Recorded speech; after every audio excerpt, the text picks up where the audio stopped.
शांति 23 नवेम्बर 2025 अव्यक्त मुरली पुनरावृत्ति 31 डिसेम्बर 2007। अव्यक्त मुरलीर सारांश अछि नूतन वर्षरे अखंड महादानी अखंड निर्विघ्न अखंड जोगी एवं सदा सफलता मूरत हुआ।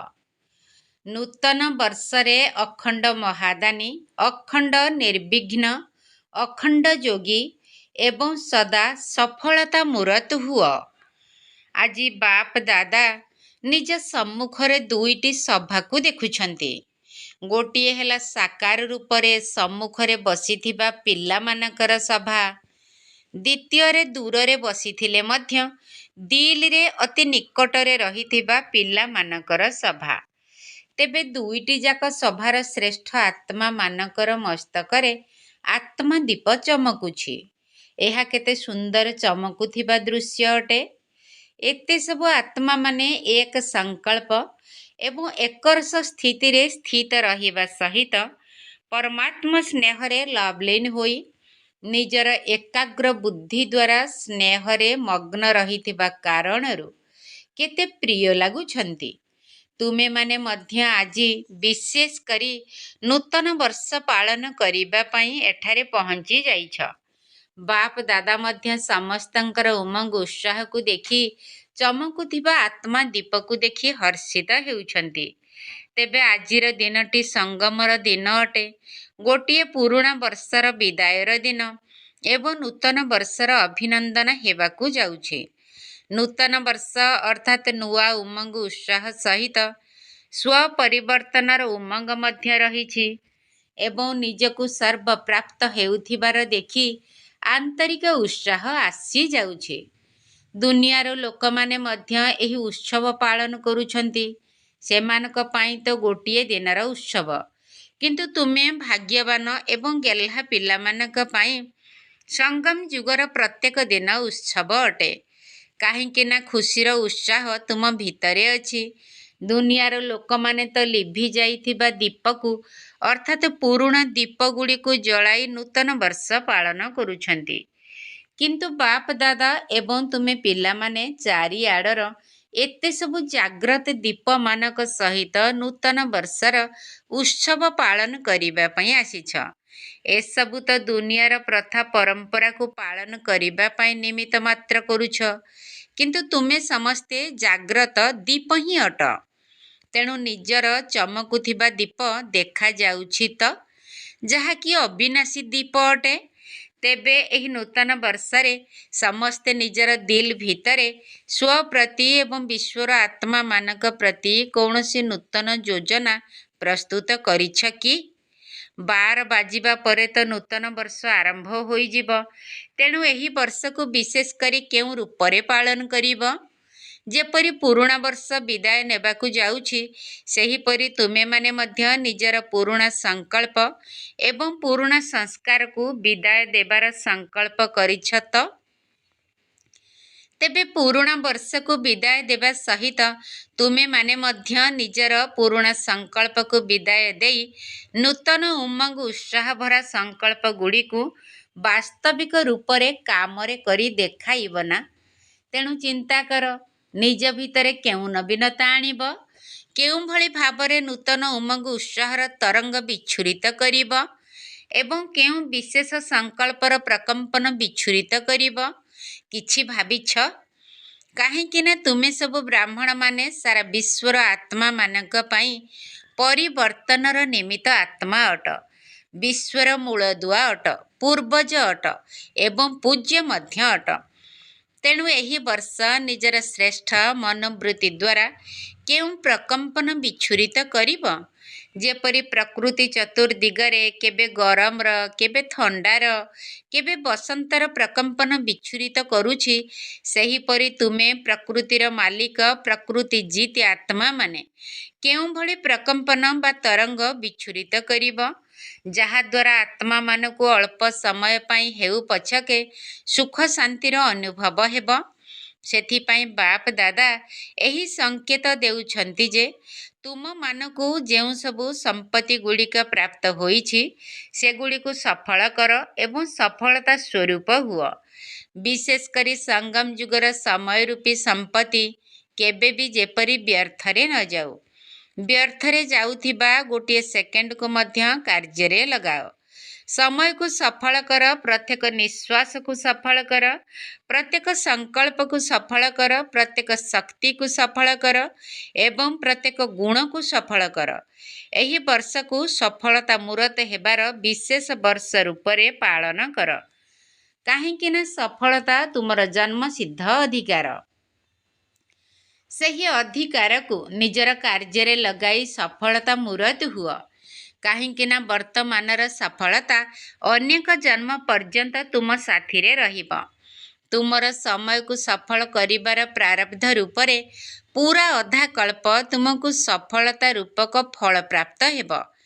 ତେଣୁ ବର୍ତ୍ତମାନର ସମୟକୁ ସଫଳ କରିବାର ପ୍ରାରବ୍ଧ ତୁମକୁ ପୁରା ଅଧା କଳ୍ପ ପ୍ରାପ୍ତ ହେଉଛି। ନିଶ୍ୱାସକୁ ସଫଳ କରିବା ଦ୍ୱାରା ଭବିଷ୍ୟତରେ ମଧ୍ୟ ଦେଖ ତୁମେ ସମସ୍ତେ ସାରା ସମୟ ସୁସ୍ଥ ରହୁଛ, ରୋଗ ବେମାରୀରୁ ମୁକ୍ତ ରହୁଛ। ସେଠାରେ ତ ଡାକ୍ତରମାନଙ୍କର ଡିପାର୍ଟମେଣ୍ଟ ହିଁ ନାହିଁ। କାହିଁକି ନା ଡାକ୍ତରମାନେ ସେଠାରେ କ'ଣ ହେବେ? ରାଜା ହୋଇଯିବେ, ବିଶ୍ୱର ମାଲିକ ହୋଇଯିବେ। ତେବେ ବର୍ତ୍ତମାନ ସମୟରେ ତୁମେମାନେ ନିଜର ନିଶ୍ୱାସକୁ ସଫଳ କରୁଛ। ତେଣୁ ସର୍ବ ଆତ୍ମାକୁ ସୁସ୍ଥ ରହିବାର ପ୍ରାରବ୍ଧ ପ୍ରାପ୍ତ ହେଉଛି।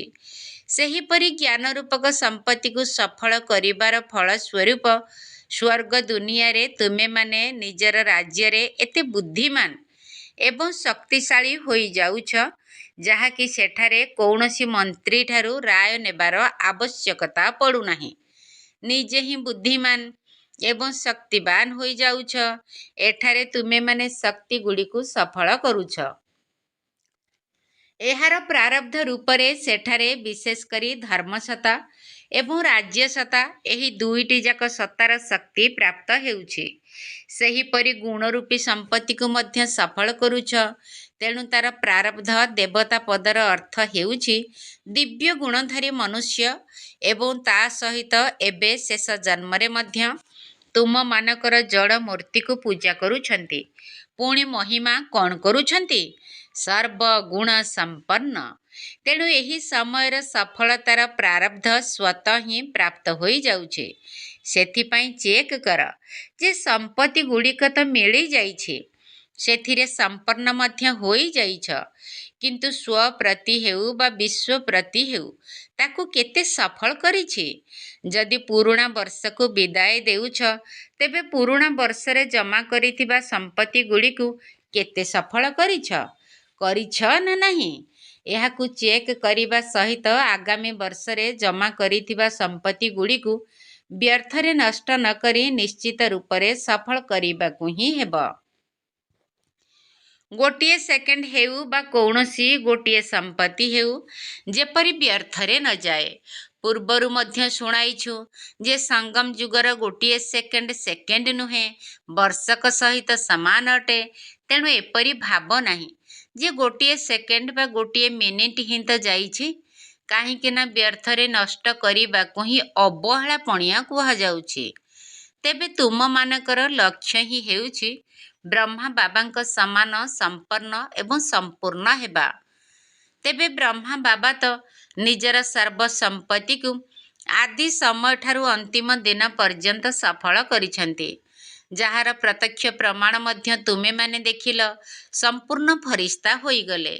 ତୁମର ପ୍ରିୟ ଦାଦୀଙ୍କୁ ମଧ୍ୟ ଦେଖିଲ, ନିଜେ ମଧ୍ୟ ସଫଳ କରିଲେ ଏବଂ ଅନ୍ୟମାନଙ୍କୁ ମଧ୍ୟ ସଫଳ କରିବା ପାଇଁ ପ୍ରେରଣା ଦେଉଥିଲେ।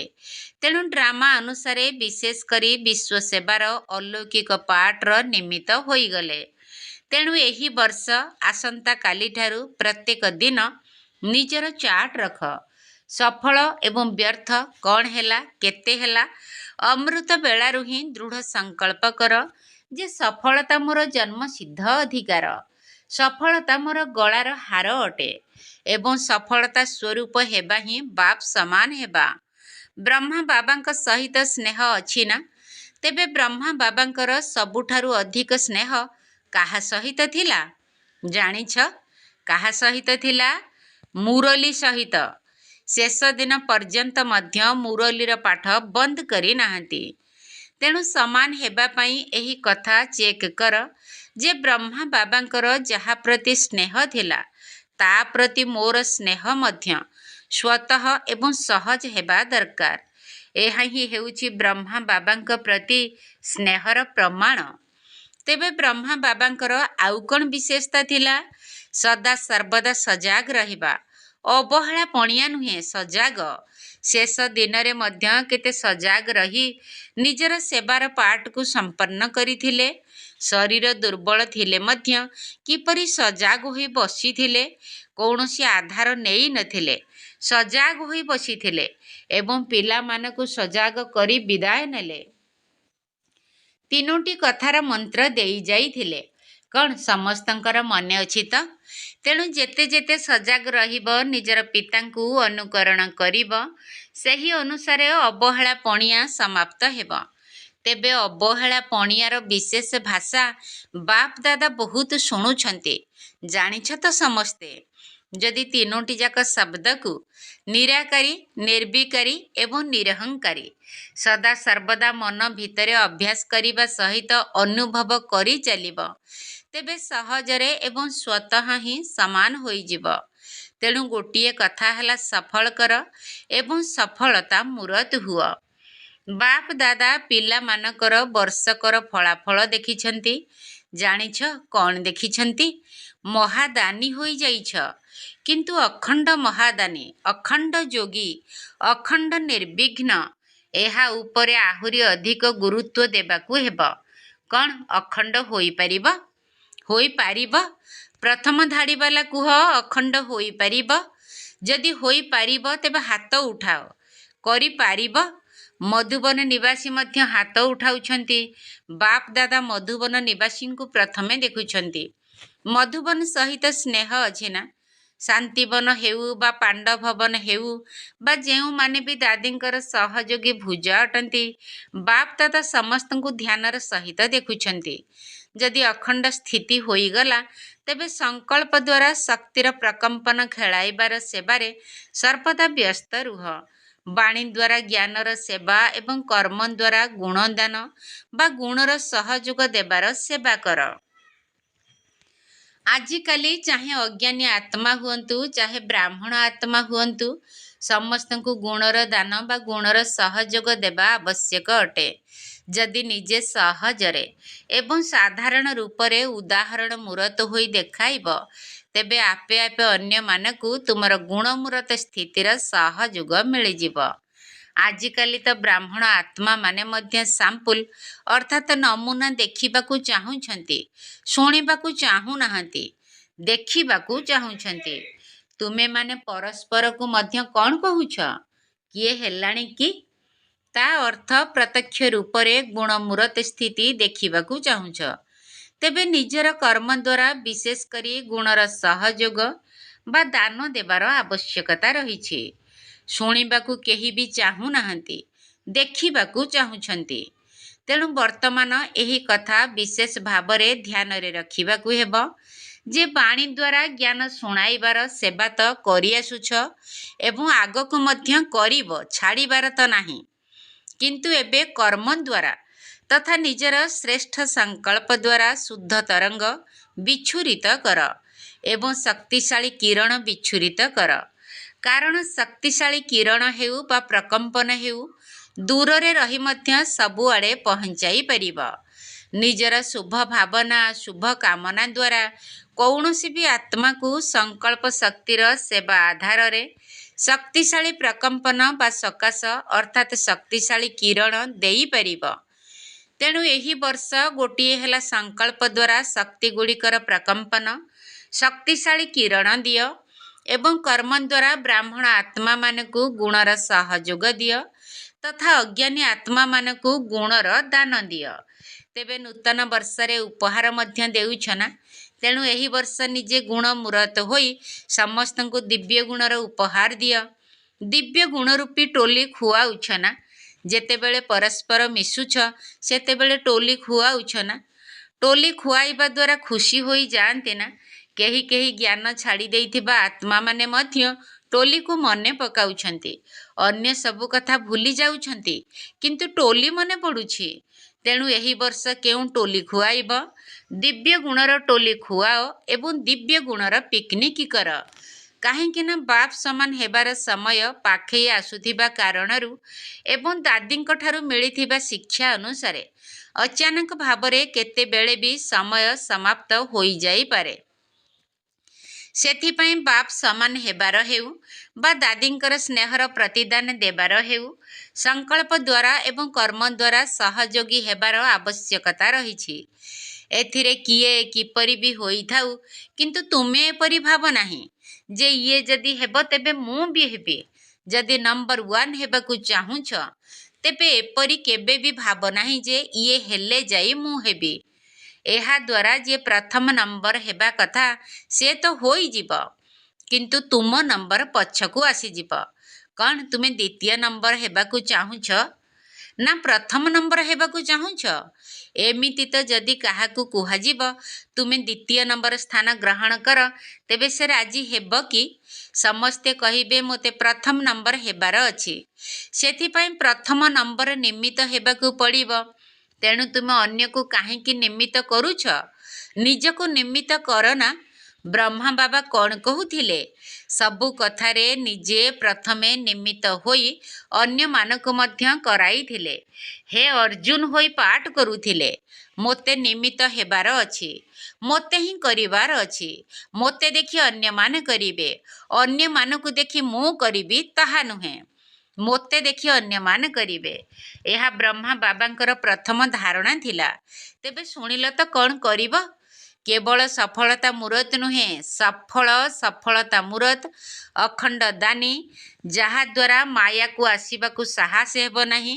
ଯଦି ଅଖଣ୍ଡ ମହାଦାନୀ ହୋଇଯିବ, ନିରନ୍ତର ସେବାଧାରୀ ହୋଇ ରହିବ, ସେବାରେ ହିଁ ବ୍ୟସ୍ତ ରହିବ, ମନବୁଦ୍ଧି ସେବାଧାରୀ ପାଲଟିଯିବ, ତେବେ ମାୟା କେଉଁଠି ଆସିବ?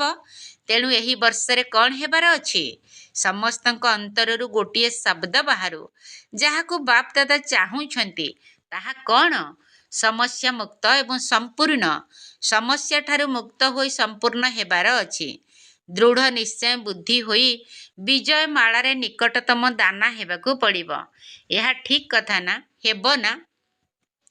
କ'ଣ ମଧୁବନ ବାଲା ହେବ ତ? କୌଣସି ଅଭିଯୋଗ ଆସିବ ନାହିଁ ତ? କୌଣସି ପ୍ରକାରର ନୁହେଁ। ଯେଉଁମାନେ ସାହସ କରୁଛ ସେମାନେ ହାତ ଉଠାଅ। କୌଣସି ଅଭିଯୋଗ ଆସିବ ନାହିଁ ତ? ବାଃ, ଅଭିନନ୍ଦନ, ଅଭିନନ୍ଦନ, ଅଭିନନ୍ଦନ। ଦେଖ, ନିଶ୍ଚୟର ପ୍ରତ୍ୟକ୍ଷ ପ୍ରମାଣ ହେଲା ଆତ୍ମିକ ନିଶା। ଯଦି ଆତ୍ମିକ ନିଶା ନାହିଁ, ତେବେ ନିଶ୍ଚୟ ମଧ୍ୟ ନାହିଁ। ପୁରା ନିଶ୍ଚୟ ନାହିଁ, ଅଳ୍ପ ବହୁତ ଅଛି। ତେଣୁ ନିଶା ରଖିବା କିଛି ବଡ଼ କଥା ନୁହେଁ। କେତେ କଳ୍ପ ତୁମେମାନେ ବାପ ସମାନ ହୋଇଛ, ମନେ ଅଛି? ଅଗଣିତ ଥର ହୋଇସାରିଛ। ତେଣୁ ଏହି ନିଶା ରଖ ଯେ ଆମେ ହିଁ ହୋଇଥିଲୁ, ଆମେ ହିଁ ଅଟୁ ଏବଂ ଆମେ ହିଁ ବାରମ୍ବାର ହେଉଥିବୁ। ଏହିଭଳି ନିଶା ସଦାସର୍ବଦା ପ୍ରତ୍ୟେକ କର୍ମରେ ଦେଖାଯାଉ। ସଂକଳ୍ପରେ ନୁହେଁ, ବାଣୀରେ ନୁହେଁ, କିନ୍ତୁ କର୍ମରେ ଦେଖାଯାଉ, ଅର୍ଥାତ୍ ଚାଲିଚଳନରେ ଏବଂ ଚେହେରାରେ ଦେଖାଯାଉ। ତେବେ ହୋମୱାର୍କ ମିଳିଗଲା ନା? ଏବେ ଦେଖିବା ନମ୍ବର 1 ହେଉଛ କି କ୍ରମାନ୍ୱୟରେ ରହୁଛ? ଆଚ୍ଛା, ବାପ ଦାଦାଙ୍କ ପାଖରେ କାର୍ଡ଼ ଦ୍ୱାରା, ପତ୍ର ଦ୍ୱାରା, ଇମେଲ ଏବଂ କମ୍ପ୍ୟୁଟର ଦ୍ୱାରା ମଧ୍ୟ ବହୁତ ଶୁଭେଚ୍ଛା ବାର୍ତ୍ତା ପହଞ୍ଚିଛି ଏବଂ ବାପ ଦାଦା ଦୂରରେ ବସିଥିବା ହୃଦୟ ସିଂହାସନ ଅଧିକାରୀ ପିଲାମାନଙ୍କୁ ସମସ୍ତଙ୍କ ନାମ ସହିତ ଏବଂ ବିଶେଷତା ସହିତ ସମ୍ମୁଖରେ ପ୍ରକଟ କରି ୟାଦ ପ୍ୟାର ଏବଂ ଆନ୍ତରିକ ଆଶୀର୍ବାଦ ଦେଉଛନ୍ତି। ବାପ ଦାଦା ଏକଥା ମଧ୍ୟ ଜାଣିଛନ୍ତି ଯେ ବାପ ଦାଦାଙ୍କ ପ୍ରତି ସମସ୍ତଙ୍କର ସ୍ନେହ ରହିଛି ଏବଂ ବାପ ଦାଦା ସର୍ବଦା ଅମୃତ ବେଳାରେ ବିଶେଷ କରି ବ୍ରାହ୍ମଣ ଆତ୍ମାମାନଙ୍କୁ ୟାଦ ପ୍ୟାରର ପ୍ରତ୍ୟୁତ୍ତର ବିଶେଷ ଭାବରେ ଦେଉଛନ୍ତି। ସେଥିପାଇଁ କାର୍ଡ଼ ଗୁଡ଼ିକ ମଧ୍ୟ ଭଲ ଭଲ ତିଆରି କରିଛନ୍ତି। ସେଗୁଡ଼ିକୁ ତ ଏଠାରେ ଷ୍ଟେଜ ଉପରେ ରଖାଯାଉଛି, କିନ୍ତୁ ପ୍ରଥମେ ବତନରେ ହିଁ ବାପ ଦାଦାଙ୍କ ପାଖରେ ପହଞ୍ଚି ଯାଉଛି। ଆଚ୍ଛା, ଚାରିଆଡ଼ର ଚମକୁଥିବା ଆତ୍ମାରୂପୀ ଦୀପମାନଙ୍କୁ ସର୍ବଦା ସଫଳ କରୁଥିବା ସଫଳତା ସ୍ୱରୂପ ପିଲାମାନଙ୍କୁ ସର୍ବଦା ଅଖଣ୍ଡ ମହାଦାନୀ, ଅଖଣ୍ଡ ନିର୍ବିଘ୍ନ, ଅଖଣ୍ଡ ଜ୍ଞାନ ଏବଂ ଯୋଗଯୁକ୍ତ ସର୍ବଦା ଏକ ସମୟରେ ତିନୋଟି ସେବା କରୁଥିବା ସଂକଳ୍ପର ପ୍ରକମ୍ପନ ଦ୍ୱାରା, ବାୟୁମଣ୍ଡଳ ଦ୍ୱାରା, ନିଜର ବାଣୀ ଦ୍ୱାରା, ଚାଲିଚଲଣ ଏବଂ ଚେହେରା ଦ୍ୱାରା ଅର୍ଥାତ୍ କର୍ମ ଦ୍ୱାରା ତିନୋଟି ଯାକ ସେବା ଏକ ସମୟରେ ଯଦି ଏକାଠି ହେଉଥିବ, ତେବେ ଯାଇ ତୁମମାନଙ୍କର ପ୍ରଭାବ ଭଲ ଭଲ କହୁଥିବା ବାଲାଙ୍କ ଉପରେ ନୁହେଁ, କିନ୍ତୁ ଭଲ ହେବାକୁ ଚାହୁଁଥିବା ଆତ୍ମାମାନଙ୍କର ଉପରେ ପଡ଼ିବ। ତେଣୁ ଏହିଭଳି ଅନୁଭବୀ ମୂରତ ଦ୍ୱାରା ଅନୁଭବ କରାଉଥିବା ପିଲାମାନଙ୍କୁ ବାପ ଦାଦାଙ୍କର ନୂତନ ବର୍ଷ ପାଇଁ ପଦ୍ମା ପଦ୍ମଗୁଣା ୟାଦ ପ୍ୟାର ଆଶୀର୍ବାଦ ବାବାଙ୍କର ହୃଦୟରୂପୀ ସିଂହାସନ ସର୍ବଦା ବିଶ୍ୱର ସିଂହାସନର ଅଧିକାରୀ କରାଇଥାଏ। ସେଥିପାଇଁ ଚାରିଆଡ଼ର ପିଲାମାନଙ୍କୁ ଯେଉଁମାନେ ବି ସମ୍ମୁଖରେ ଅଛନ୍ତି ବା ଦୂରରେ ବସିଥିଲେ ମଧ୍ୟ ହୃଦୟ ସିଂହାସନ ଉପରେ ବସିଛନ୍ତି, ସମସ୍ତଙ୍କୁ ନାମ ଏବଂ ବିଶେଷତା ସହିତ ସ୍ନେହ ସମ୍ପନ୍ନ ଶୁଭେଚ୍ଛା ଏବଂ ନମସ୍ତେ। ଆମ ଆତ୍ମିକ ସନ୍ତାନମାନଙ୍କର ଆତ୍ମିକ ବାପ ଦାଦାଙ୍କୁ ନମସ୍ତେ ନମସ୍ତେ ନମସ୍ତେ ଏବଂ ସୁପ୍ରଭାତ। ଆଚ୍ଛା, ଯେଉଁମାନେ ପ୍ରଥମ ଥର ପାଇଁ ଆସିଛନ୍ତି ସେମାନେ ଛିଡ଼ା ହୋଇଯାଅ, ହାତ ହଲାଅ। ଦେଖ, ଅଧା କ୍ଲାସ୍ ତ ପ୍ରଥମ ଥର ଆସିବା ବାଲା ହିଁ ଅଛନ୍ତି। ପଛବାଲା ହାତ ହଲାଅ, ଟିଭିରେ ଦେଖାଯାଉଛି ବହୁତ ଅଛନ୍ତି। ଆଚ୍ଛା, ପ୍ରଥମ ଥର ଆସିବା ବାଲାଙ୍କୁ ବାପ ଦାଦାଙ୍କର ବହୁତ ବହୁତ ଆନ୍ତରିକ ଅଭିନନ୍ଦନ ମଧ୍ୟ ଏବଂ ଆନ୍ତରିକ ଶୁଭେଚ୍ଛା ମଧ୍ୟ। ତେବେ ଏଠାରେ ଉପସ୍ଥିତ ଥିବା ସବୁ ପିଲାଙ୍କୁ ବାପ ଦାଦା ଅମର ଭବର ବରଦାନ ଦେଉଛନ୍ତି। ବରଦାନ: ନିନ୍ଦୁକ ଆତ୍ମାକୁ ମଧ୍ୟ ଗୁଣର ମାଳା ପିନ୍ଧାଉଥିବା ଇଷ୍ଟଦେବ ମହାନ ଆତ୍ମା ହୁଅ। ନିନ୍ଦୁକ ଆତ୍ମାକୁ ମଧ୍ୟ ଗୁଣର ମାଳା ପିନ୍ଧାଉଥିବା ଇଷ୍ଟଦେବ ମହାନ ଆତ୍ମା ହୁଅ। ଯେପରି ଆଜିକାଲି ତୁମ ବିଶେଷ ଆତ୍ମାମାନଙ୍କୁ ସ୍ୱାଗତ କରିବା ସମୟରେ ଯଦି କେହି ତୁମ ଗଳାରେ ସ୍ଥୂଳ ଫୁଲହାର ପିନ୍ଧାଉଛନ୍ତି, ତେବେ ତୁମେମାନେ ତାକୁ ପିନ୍ଧାଇବା ବାଲାର ଗଳାରେ ପିନ୍ଧାଇ ଦେଉଛ, ଅର୍ଥାତ୍ ତାଙ୍କୁ ଫେରସ୍ତ କରିଦେଉଛ। ସେହିପରି ନିନ୍ଦା କରିବା ବାଲାଙ୍କୁ ମଧ୍ୟ ତୁମେ ଗୁଣର ମାଳା ପିନ୍ଧାଅ, ତାହେଲେ ସେ ମଧ୍ୟ ଆପେ ଆପେ ତୁମକୁ ଗୁଣରୂପୀ ମାଳା ଫେରସ୍ତ କରିବ। କାହିଁକି ନା ନିନ୍ଦା କରିବା ବାଲାଙ୍କୁ ଗୁଣର ମାଳା ପିନ୍ଧାଇବା ଅର୍ଥ ଜନ୍ମ ଜନ୍ମ ପାଇଁ ଭକ୍ତ କରିଦେବା। ଏହିଭଳି ଦେବା ହିଁ ଅନେକ ଥର ପାଇଁ ନେବା ହୋଇଯିବ। ଏହି ବିଶେଷତା ହିଁ ତୁମକୁ ଇଷ୍ଟଦେବ ମହାନ ଆତ୍ମା କରିଦେବ। ସ୍ଲୋଗାନ: ନିଜର ମନୋବୃତ୍ତିକୁ ଯଦି ସର୍ବଦା ଶ୍ରେଷ୍ଠ ଏବଂ ଶକ୍ତିଶାଳୀ କରିବ, ତେବେ ଖରାପ କଥା ମଧ୍ୟ ଭଲ ହୋଇଯିବ। ନିଜର ମନୋବୃତ୍ତିକୁ ଯଦି ସର୍ବଦା ଶ୍ରେଷ୍ଠ ଏବଂ ଶକ୍ତିଶାଳୀ କରିବ, ତେବେ ଖରାପ କଥା ମଧ୍ୟ ଭଲ ହୋଇଯିବ। ଅବ୍ୟକ୍ତ ଇସାରା: ଅଶରୀରୀ ଅଥବା ବିଦେହୀ ସ୍ଥିତିର ଅଭ୍ୟାସକୁ ବଢ଼ାଅ। ଚାରିଆଡ଼ୁ କର୍ମଧନ୍ଦାର ଯେତେ ବି ଟଣା ଭିଡ଼ା ଚାଲିଥାଉ, ବୁଦ୍ଧି ସେବା କାର୍ଯ୍ୟରେ ଅତ୍ୟଧିକ ବ୍ୟସ୍ତ ଥାଉ। ଏହିଭଳି ସମୟରେ ଅଶରୀରୀ ହେବାର ଅଭ୍ୟାସ କରି ଦେଖ। ଯଥାର୍ଥ ସେବା କେବେ ବି ବନ୍ଧନରେ ବାନ୍ଧି ନଥାଏ। କାହିଁକି ନା ଯୋଗଯୁକ୍ତ ଯୁକ୍ତିଯୁକ୍ତ ସେବାଧାରୀ ସର୍ବଦା ସେବା କରୁଥିଲେ ମଧ୍ୟ ଉପରାମ ରହିଥାଏ। ଏମିତି ନୁହେଁ ଯେ ସେବା ଅଧିକ ଅଛି, ସେଥିପାଇଁ ଅଶରୀରୀ ହୋଇପାରିବି ନାହିଁ। କିନ୍ତୁ ମନେ ରଖ, ସେବା ମୋର ନୁହେଁ, ବାବା ଦେଇଛନ୍ତି। ତେବେ ଯାଇ ନିର୍ବନ୍ଧନ ରହିପାରିବ। ଓମ୍ ଶାନ୍ତି। ଶିବ ବାବା ଦେଉଛନ୍ତି ସଙ୍ଗମରେ ଗୀତା ଜ୍ଞାନ। ଶିବ ବାବା ଦେଉଛନ୍ତି ଜ୍ଞାନ ଯୋଗ ଧାରଣାରେ ଦୈବୀ ରାଜ୍ୟ ସଂସ୍ଥାପନ। ଶିବ ବାବା ଦେଉଛନ୍ତି ସଙ୍ଗମରେ ଗୀତା ଜ୍ଞାନ। ଶିବ ବାବା ଦେଉଛନ୍ତି ଦେହ ଅଭିମାନୀ ହେଲେ ଅଭିଶାପ ମିଳେ ଭଲେ। ଦେହ ଅଭିମାନୀ ହେଲେ ଅଭିଶାପ ମିଳେ ଭଲେ। ଆତ୍ମାଭିମାନୀ ସ୍ଥିତି ମିଳିବ ପଦରାଜନ ଶିବ ବାବା ଦେଉଛନ୍ତି। ପୁରୁଷାର୍ଥରେ ଆଳସ୍ୟ କେବେ ବି ନ ହେବ ବଶ। ପୁରୁଷାର୍ଥରେ ଆଳସ୍ୟ କେବେ ବି ନ ହେବ ବଶ। ନିଜ ବନ୍ଧୁ ପରିଜନ ଦୟା ରଖି ଦେବ ଜ୍ଞାନ ଶିବ ବାବା ଦେଉଛନ୍ତି। ଏକ ବାବାଙ୍କ ସ୍ମୃତିରେ ରହିଥିବ ନିରନ୍ତରେ। ଏକ ବାବାଙ୍କ ସ୍ମୃତିରେ ରହିଥିବ ନିରନ୍ତରେ। ଦୟାଶୀଳ ହୋଇ କର ସର୍ବ ଆତ୍ମାଙ୍କ କଲ୍ୟାଣ ଶିବ ବାବା ଦେଉଛନ୍ତି। ସ୍ୱଚ୍ଛତା ଓ ନିର୍ଭୟତା ସତ୍ୟତାରେ ପ୍ରତ୍ୟକ୍ଷତା। ସ୍ୱଚ୍ଛତା ଓ ନିର୍ଭୟତା ସତ୍ୟତାରେ ପ୍ରତ୍ୟକ୍ଷତା। ନିରନ୍ତର ଖୁସି ମିଳେ ଥିଲେଟି ବାବା ଲଗନ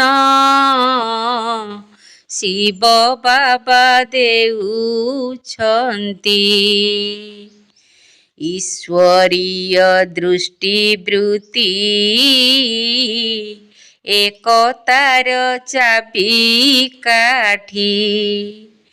ଈଶ୍ୱରୀୟ ଦୃଷ୍ଟିବୃତ୍ତି ଏକତାର ଚାବିକାଠି। ନିମିତ୍ତ ଭାବନା ରଖି କରିଯା ବିଶ୍ୱ କଲ୍ୟାଣ ଶିବ ବାବା ଦେଉଛନ୍ତି। ସଙ୍ଗମରେ ଗୀତା ଜ୍ଞାନ